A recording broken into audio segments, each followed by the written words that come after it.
Good afternoon, everybody, and thank you so much for joining the webinar this afternoon.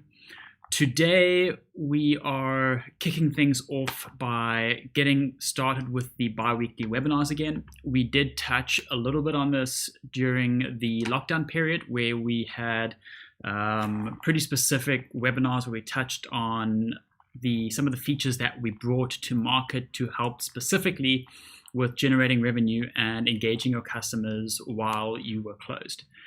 Thankfully, for the most part, and obviously there's still a lot to go, but it seems like we are able to trade in a limited capacity, but we are able to trade, which is obviously a massive step in the right direction. So the purpose of today's webinar is really just to touch base, to kick things off again. I'm going to show you 2 or 3 new features that we've implemented, really just improvements to the current system. And then also just to chat a little bit about some of the ways that you can use SalonBridge in ways that you've already been doing so, but then also just to kind of cater for some of the lockdown related stuff, such as setting aside time where customers can't book to deal with sanitization, cleaning, and then also just to configure your working hours specifically for online bookings as well. We've seen a steady increase in bookings over the last month since people have started to accept appointments again. And we see that a popular trend is to schedule your online booking hours to be a little bit, to start a little bit later and to finish a little bit sooner, just to cater in for that cleaning time. Processing time and transition time are also a popular trend that we've been picking up on the support chat. And that basically lets you add a little bit of time between your services so that you're able to sanitize the station and make sure that you don't have too many customers in at the same time. So I'm going to jump right in. I'm going to share my screen with you and then we can get started. So you'll see the SalonBridge console, which you'll already be familiar with. The first feature that I'd like to chat with you about that we improved over the last couple of days is the retail sales side of it. So previously, when you wanted to make a retail sale, there were 2 ways to do it. You could either do it directly from the appointment calendar, either by clicking on the small plus icon in the top right-hand corner, or by right-clicking on the calendar and saying New Retail Sale. The second option is by going to the customer's account and clicking on the Add/Delete Retail button. And that will allow you to either modify the existing products on that customer's account or add a new product to the customer's account for payment. What we noticed, or one of the more significant limitations around that, was that it required you to do it to add the retail products one at a time. Quite tedious, especially if you are sitting in front of a customer that wants to buy a number of different items. So what we've done is we've changed this interface slightly to allow you to add as many as you like in a single go.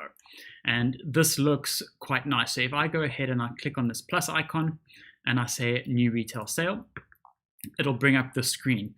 The same screen can be accomplished by right-clicking on the calendar and saying New Retail Sale. It brings up the same screen. On this screen, you will see that it asks you for the client's information, the staff member, and then the retail item. So the client is obviously who's buying it. So if I put in my name and I select my profile, the staff member is the staff member that is selling the actual product. So if it's yourself, if it's the receptionist, if it's a particular stylist that you want to get the commission for this, you would select them. And then you can choose the retail products. So I'm going to choose the first one, which is the blue cloth mask. And I'm going to say that they want 2 of those. And you'll see that the price gets updated automatically. You can you can type in the number of items over here, and you can also type in the discount manually, or you can specify a percentage discount, which will then calculate the amount automatically. When you're happy with this, you click on Add Item, and you'll see it appears over here. But the sale actually hasn't been created yet. I now have the opportunity to add another item. So now I want to buy the hand sanitizer, and I'm going to buy 5 of those. And I'm going to say Add Item, and you'll see it just adds it over here. If you don't want one of these items, you can just click on the little X, and that'll remove it from this list. Once you've added the items, which as you can see is really quick, you say Create Sale. This will add the retail items and take you straight to the account screen where you can now capture a payment for it. If the customer already has an appointment for that day or they already have an open account, these items just get added to that open account. In the example that I just did now, I didn't have an open account, so a fresh one was created, or a new one was created for me, and I can just see these two items. Now that I'm on the account screen, I can click on this add delete retail item if I want, and I can either delete these items or I can go through the process of adding additional items in exactly the same way. And you'll see it has the same look and feel of selecting an item, clicking add item, and once I'm done with that, I say save, and it will add those to the actual account for me. And yeah, I can see exactly how much I owe. And from here, it's just a case of adding a payment.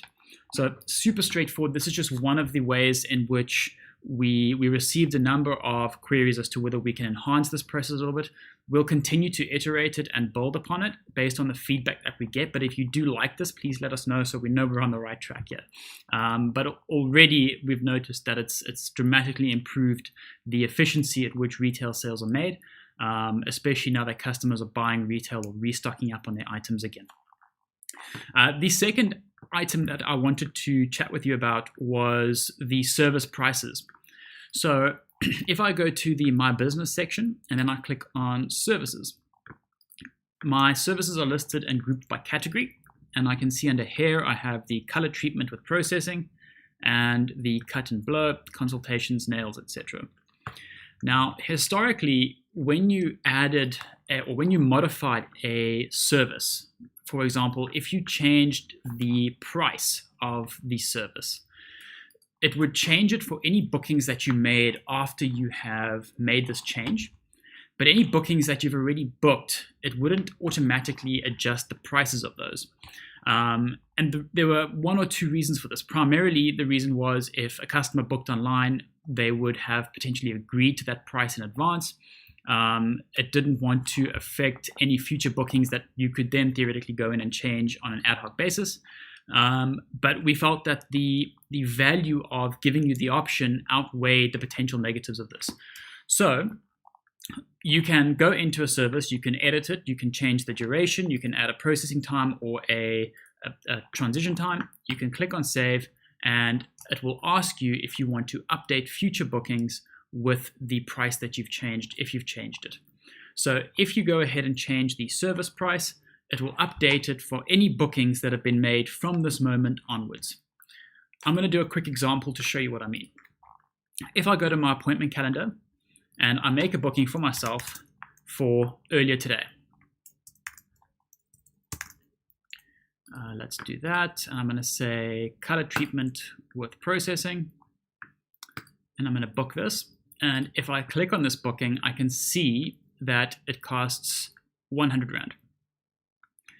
If I make the same booking for, let's say, Wednesday at 11 o'clock,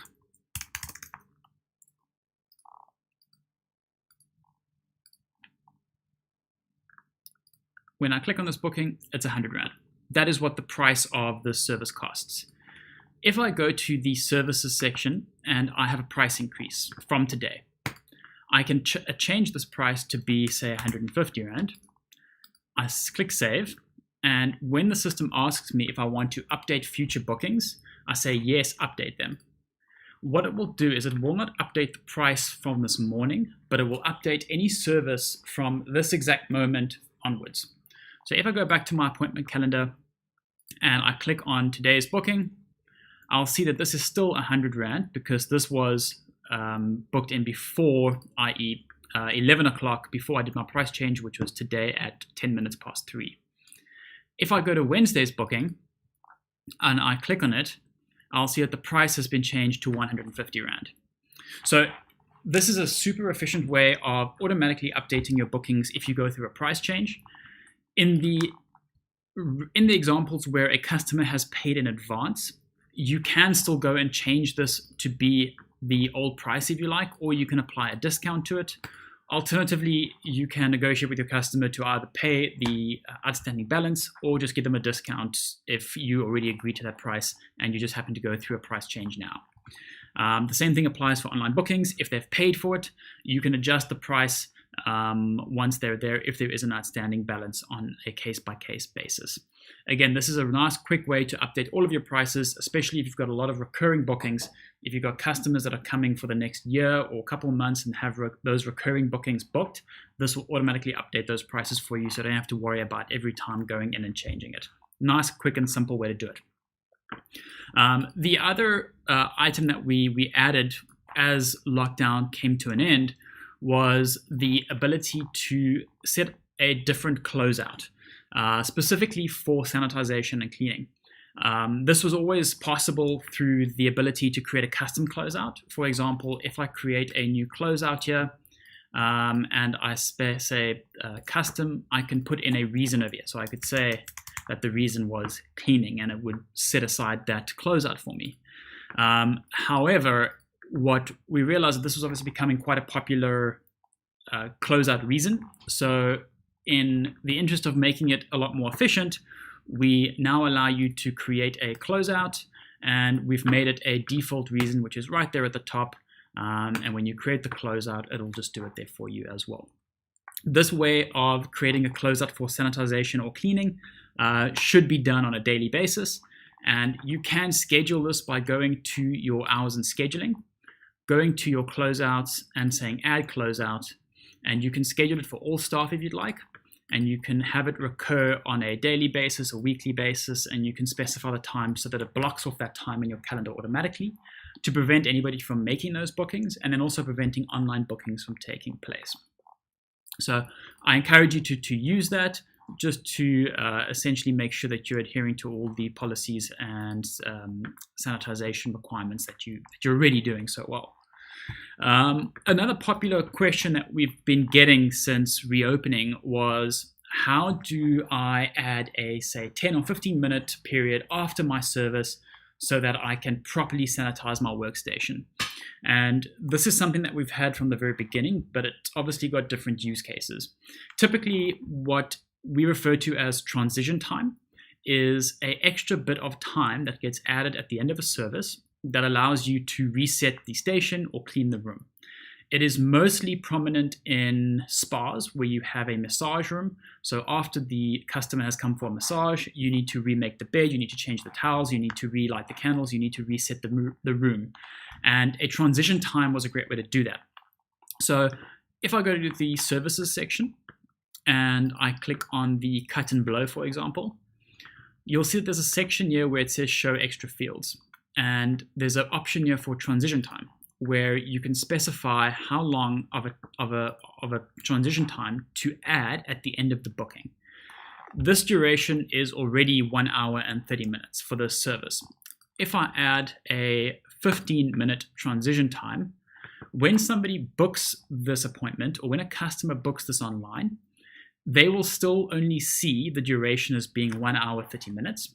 But when the appointment gets booked, it will set aside that extra 15 minutes. So it'll essentially block out 1 hour and 45 minutes for that particular customer. And that just gives you the little bit of extra time that you might need in order to reset the room, sanitize the workstation, and make sure that it's that everything's hygienic. So going back to the calendar, if I click on a new booking, I choose cut and blow, you'll see that it now sets aside 1 hour 45 minutes for me by default. The customers from experience from the online booking perspective, this stays at 1 hour 30 minutes. So if I go to the online bookings page, for example, and I try and book a cut and blow, from a customer's perspective, they'll still only see this as being 90 minutes. So they're completely unaware that there's an extra 15 minutes that you're going to be using for yourself. The processing time that is accompanied by the service. So you may have noticed when I chose to click on these show extra fields, there was there's a transition time, and we have a processing time as well. And a question that we get quite often is, what is the difference between a processing time and a transition time? The difference is this: a transition time is time that gets added at the end of a service for resetting the room, for sanitizing, for doing whatever you would normally do. A processing time is something that is a gap of time that is designed to be between services. usually reserved for hair treatments. For example, you would go to a hairdresser, you would have a color applied, and then there would be a 30-minute or 45-minute period where the color would need to stay, or the foils would need to sit in the hair before they got taken out. And during that time, you're able to potentially see another customer. So if you were to add a processing time to this service, and you were to book the service and then add another service onto it, it would leave that gap between the two services so that another booking can be made in between. This works for online bookings and in-house bookings. And a good example of this is, let me just save this quickly and I'll show you what I mean. So under the hair category, color treatment with processing, this is scheduled to be an hour long and it has a 30-minute processing time. So if I go to the appointment calendar to make a booking for a color treatment as well as a cut and blow dry, let's just put in my name again, and I choose the color treatment with processing, and I say add another service, you'll see that the end time of the first service and the beginning time of the second service has that 30-minute gap, which is the processing time.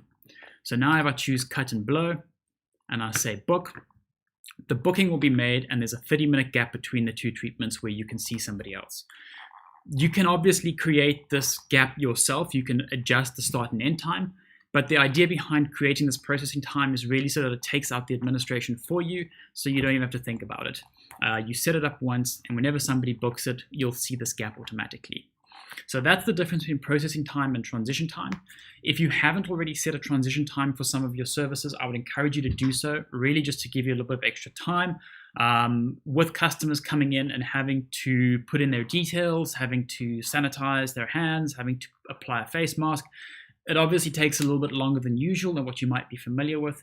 So put that extra time in, avoid that overlap so that customers can feel safe coming to you again and again and again.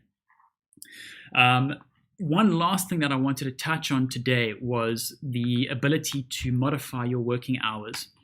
And working hours are split into two primary settings: your in-house working hours and your online booking working hours. So the primary difference between the two, your in-house booking hours are the hours that appear in this calendar that I'm on right now. The calendar that the receptionist sees when you open up your SalonBridge console, when you log in, if you log into the app, those are the hours that you're able to book customers in. So if a customer calls in and says, what time is Amanda, is Simon working? You're able to see those online, those in-house booking hours. The online booking hours are the times that your customers see when they book you online. And you may be wondering, why is there a difference between the two? So usually there isn't a big difference between the two. 9 times out of 10, your in-house booking hours and your online booking hours are going to be exactly the same. You would make your online booking hours different if you wanted to limit the times that customers could book you online. For example, if you are a small salon or spa and you want to work from Mondays to Saturdays, but if nobody books on a Saturday, you're going to go home early to spend time with your family. Your in-house working hours would be Monday to Saturday, 8 to 5, or whatever your working hours might be. But your online booking hours may be Monday to Friday, so that if a customer goes and books online, they see that you're not available for bookings on a Saturday online. They would need to get in touch with you. The way that you can change these or set these up is by going to the My Business section, clicking on Staff, clicking on your name, and then scrolling down to the Working Hours section. And you'll see that I'm set to work 8 to 5, 8 to 5, 8 to 11 on a Wednesday, Monday to Sunday. And then there's a tab over here for online booking hours. And these are different. I'm not working on a Sunday. So with these in mind, if I go to the appointment calendar, you'll see that my column is open Wednesday, Thursday, Friday, Saturday, and Sunday. It's white over here. It's available to be booked. If I go to the online bookings and I try book a cut and blow with Mark, you'll see that I can book Monday, Tuesday, Wednesday, Thursday, Friday, Saturday, but Sundays are not available to be booked online. So that's the only reason why there is a difference between the two. It's really just to separate the customer from being able to see that availability or not. You can also make this available 7 days a week, but you can limit the hours as well. For example, if you work from 9 to 4, but you only want your customers to be able to book from 10 to 1, you can do that over here, and you can modify your hours, and that gets applied immediately to the online booking section. Useful tool, especially if you're wanting to limit the number of days that you're open, especially as you're coming out of lockdown, you're getting used to the way customers are responding to online bookings, to engaging with you. Play around with it, have a look. If you do have questions about that, I encourage you to have a look at our knowledge base, which can be found at help.salonbridge.co.za, or you can reach out to us through the live chat over here, or by giving us a call or using one of the other support channels like WhatsApp, email, or live chat. That's pretty much it for today. I did want to just essentially thank you guys again for tuning in today. What I'd like to continue doing with these is re-kick off the bi-weekly webinars, which means that we'll be doing this once every 2 weeks. We'll take into consideration some of the popular questions that come in during that time and then address those so that they serve the benefit of everybody. But then also it gives us the opportunity to engage with you and show you some of the new features or improvements that we're bringing to the market as well. Now that we are fully back out of lockdown, expect some new features, expect some new integrations. We've got a long list of development that we'd love to get started with, so we look forward to all of that. Again, thank you so much for watching, and have a fantastic week further.